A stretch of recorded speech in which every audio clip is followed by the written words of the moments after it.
YouTube Nation, Main Event TV, aka Me TV, man, aka it's a fucking sad day today, man. Damn, man, aka first the fat boys break up, now this shit, aka you know it's fucking snowing outside. But those who don't know, Allen Iverson has decided to call it quits. That's right, he decided to call it quits. He's taking his ball home. He's gonna hang up his fucking jersey somewhere. Look, baby, why are you making me hang up my jersey? Now I have to retire all my shit. Why you make me hang up your fucking jersey? Come on, Allen, baby. You don't have to do this shit. You know what I'm saying? You don't. I'm not gonna fucking look. Look at this shit. Look, get out of here, man. Look, the fact is you don't have to retire this way. And I think P said it best because he had said that, you know, you don't retire when you're injured in a foreign fucking country somewhere. What the fuck is Turkey known for anyway other than bald bull? Look, stop.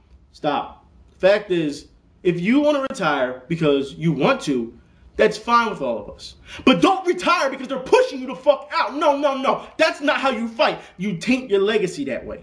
You really do. Now, Allen, I'm telling you now, come on. Just come on fucking home. Just come on. All right? Us fans, we need you back. Because this shit is boring. It really fucking is. Look, this guy can still give you 40 minutes. And what did you guys ask me, was it, in the summertime? What did you guys ask me?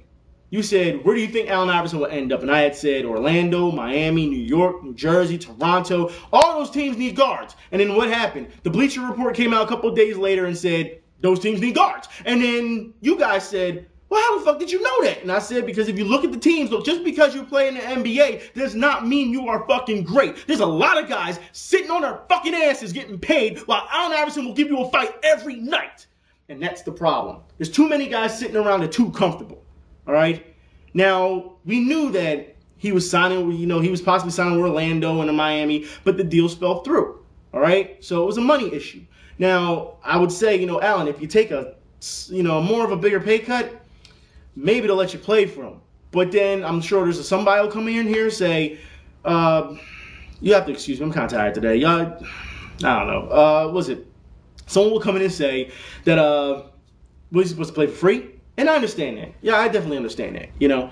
So as far as I'm concerned, Allen Iverson, as I would say to you guys, do you think he deserves to be in the Hall of Fame? I sure as hell think he should. Now, I know there's going to be a lot of haters that come in here and say, you know, all he does is gun the ball. All he does is fucking, you know, pass, he just shoots. Look, let me ask you something, guys. All right, I'm going to ask you something real quick.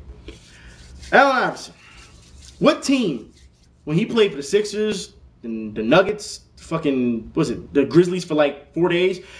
Name me one team, because they all said he was a cancer, right? That's what you want to run with.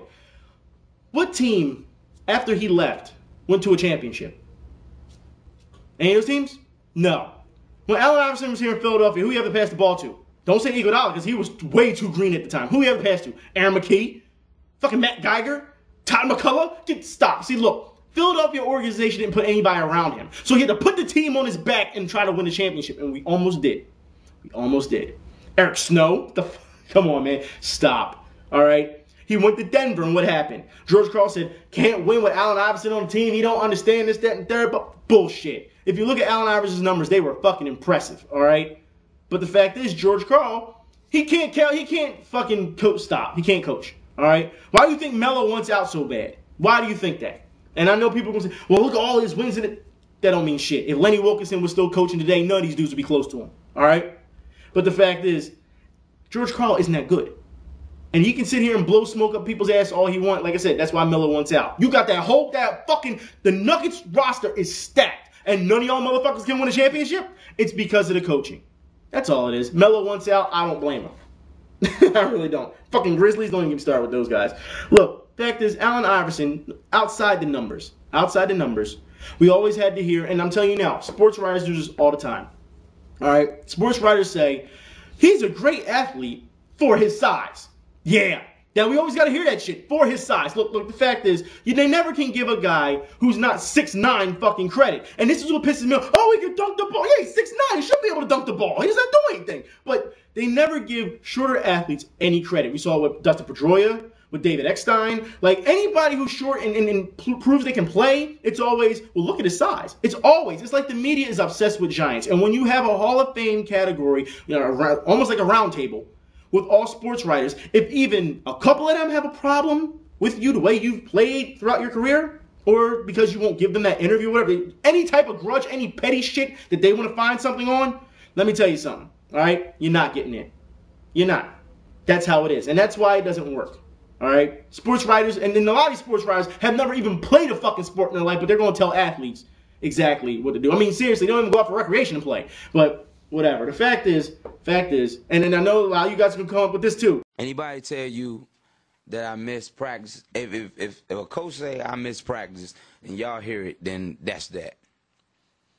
I mean, I might have missed one practice this year, but if somebody say he doesn't come to practice, it can be one practice out of all the practices this year. That's enough. Yeah. Look. Yeah, I get it. Practice. What you fail to realize is that at the height and prime of Allen Iverson's career, he did not need that. When you're playing X amount of games in a regular season, when you're playing Team USA, when you're doing preliminary rounds for overseas, when you're playing Summer League, when you're playing all these games, you already have your rhythm down. Now, the practice, I'll say, was for the rest of the team. It's for the rest of the team so they can get in chemistry and run up and down the court. But when you have a bunch of bums on your team with no fucking heart, you don't need practice. You're going to stay around anyway and do nothing. Look, that's how I feel. All right? What you guys don't give him credit for, calling him a ball hog and all this, you don't give him credit the fact that he was an ambassador of this sport at the height and prime of his career. All right? But you fail to realize that, and I mean unofficially. All right? Because they never said anything. Allen Iverson, when he went and got tattoos and cornrows and shit, all of a sudden, every fucking athlete, every basketball player had tattoos and cornrows. Everyone. It was ridiculous. All right? The fact is, he was influential. And you saw Larry Hughes had him on our own team. He went and got him. Then all of a sudden, Chris Chandler. So Allen Iverson said, hey, that's a nice tattoo. Went and got the same fucking tattoo. Look, and I know a lot of you guys are going to come out and say, you know, Dennis Rodman went and had tattoos. But Dennis Rodman didn't have the street cred that Allen Iverson had. That's what you're not realizing. Dennis Rodman lived in a fucking stick somewhere, came down, got a little bit of attitude. All of a sudden, want to get tattoos and dye his fucking hair and start kissing men. Look, that doesn't scream respect, okay? Yeah, Dennis Rodman was good for what he did, but come on, guy. Seriously, he didn't have the street cred that Allen Iverson had, or the jersey sales to match either. All right, but that's what it was about. The NBA was making a lot of money off of Allen Iverson. There was a lot of endorsements around. There was a lot of everything just going on. Reebok had his own shoe, everything. All right, and we're going to get into that a little bit later. I want to talk about that. But fact is, NBA was making a lot of money off him, and then all of a sudden, what happened? What happened? Ron Artest. That's what happened. I said this before. He jumped into the stands and started punching out ignorant-ass fans. And then it was, the NBA has a thug mentality. All the players are thugs and this, that, and third. And we had to hear all this bullshit. So the NBA had to say what? What can we do to get this black eye, not black guy, black eye off the NBA? What did they say? What did they do? They looked at that poster at Allen Iverson and said, that's what's wrong with the NBA. When they made all the money off him, it was okay. But now it's a problem. So they had to take away, you know, the throwback jerseys and all that. You weren't allowed to do any of that shit. Now they're trying to make them, you know, dress better, this, that, and the third. And then as soon as you knew, Allen Iverson was slowly being pushed out the league. Was he not? All of a sudden, referees were like, oh, we're being disrespectful. We're going to lay down the law, this, that, and on some ego shit. Like, come on. Have you seen it today? People get texts just for looking at the refs wrong. Come on. Stop. It's bullshit. All right, but I've been saying that for a long time now. Instead of just calling the game straight up, right? But you got to earn your fouls. Get the fuck out of here, man. You're a rookie. Doesn't make it rookie or vet doesn't make it. If a guy gets fouled, he gets fucking fouled. Call it.